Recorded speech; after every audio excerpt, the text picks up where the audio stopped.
Pour vous donner un ordre d'idée, l'année dernière, sa fortune s'est accrue de 13 milliards. C'est comme s'il avait mangé Mark Zuckerberg, le PDG de Facebook. Depuis petite, j'étais fascinée par le théâtre, fascinée par la scène. Et j'ai toujours voulu faire ça. Depardieu, Deneuve, Adjani, Romy Schneider, Marilyn Monroe, enfin tous les grands acteurs. Mais à côté de ça, j'adore les acteurs de théâtre comme par exemple Jean-Quentin Châtelain, qui est un acteur suisse que j'admire beaucoup. Jennifer Lawrence, qui est une actrice américaine extrêmement grand public. Ceux que j'aime pas, c'est ceux qui font ce métier sans grande passion, un peu comme un boulot, quoi. Ça j'aime moins. Moi, j'ai vraiment l'impression qu'il faut donner sa vie, donner tout pour le faire. Et c'est ceux-là qui me plaisent, quoi. Steve Jobs, le PDG d'Apple, il était 110e. Et Jean-Claude Decaux, notre Jean-Claude Decaux du Vélib et des Sanisettes, il est 132e. C'est très proche. Comme quoi, le design, ça fait pas tout. Là, on entre dans la partie un peu technique, un peu pédagogique du one-man show, mais vous en rirez. Je sentais qu'une des causes de l'oppression, c'était aussi ce côté caché et ce côté... On parle d'Amazon comme si Amazon c'était un dieu grec, mais derrière il y a un gars qui s'appelle Jeff Bezos, qui est 19e fortune mondiale et qui existe, et c'est lui qui pressure les salariés, et c'est lui qui profite du crime. Je trouvais ça très important de mettre un visage et un nom, parce qu'ils sont responsables, et que le fait que pour l'instant on ne se rend pas vraiment compte que ce sont des criminels et on ne les traite pas comme tels. C'est tellement chic, Dior. Mais Dior, malheureusement, ils ont du sang sur les mains, au sens propre. Mais les footballeurs, ils déplient des mannequins, j'ai pas le profil. Je suis trop vieille, j'ai 29 ans.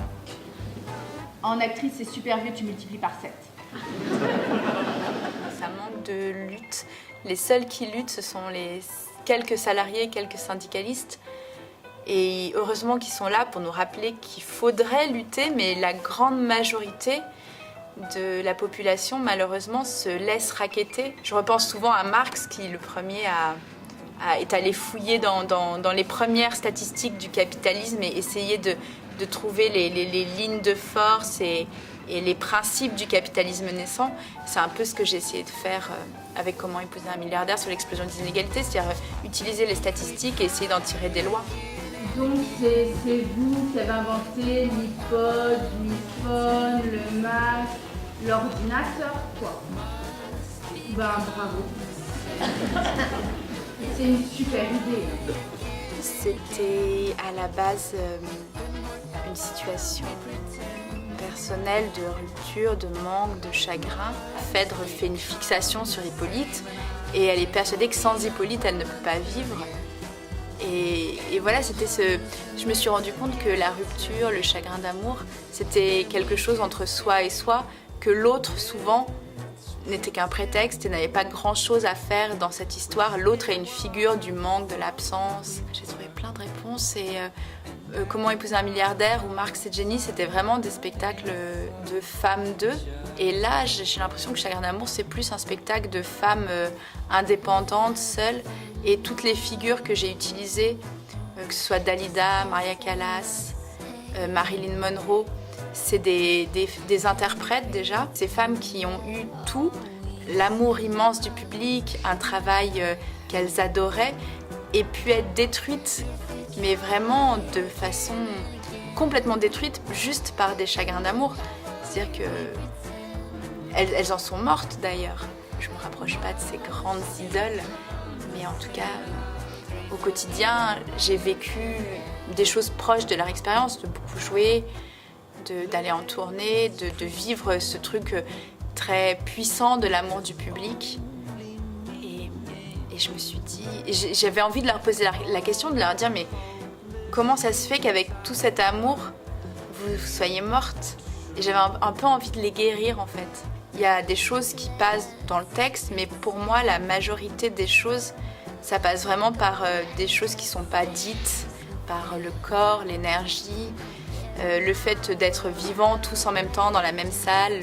Les 3 pièces que j'ai écrites m'ont rendue très heureuse de façon différente. Comment épouser un milliardaire parce que j'avais envie de dire des choses sur mon époque et que cette injustice me révoltait et que j'étais malheureuse de ne pas pouvoir participer. Et que du coup ça m'a délivrée parce que j'ai l'impression de modestement d'apporter en donnant justement de l'énergie à des gens, en mettant des visages sur des choses un peu abstraites, j'ai l'impression de participer. Marx et Jenny, ça m'a rendue très heureuse parce que j'ai pu me nourrir et nourrir les autres de la pensée de ces gens merveilleux qui étaient Marx, Engels, Jenny, Hélène de Muth. Et là, Chagrin d'amour, ça me rend très heureuse. On parle de deuil, de rupture, de chagrin, de manque, de l'immense tristesse d'être humain. C'est terrible le chagrin d'amour, le manque d'une personne. C'est quelque chose de dingue, quoi.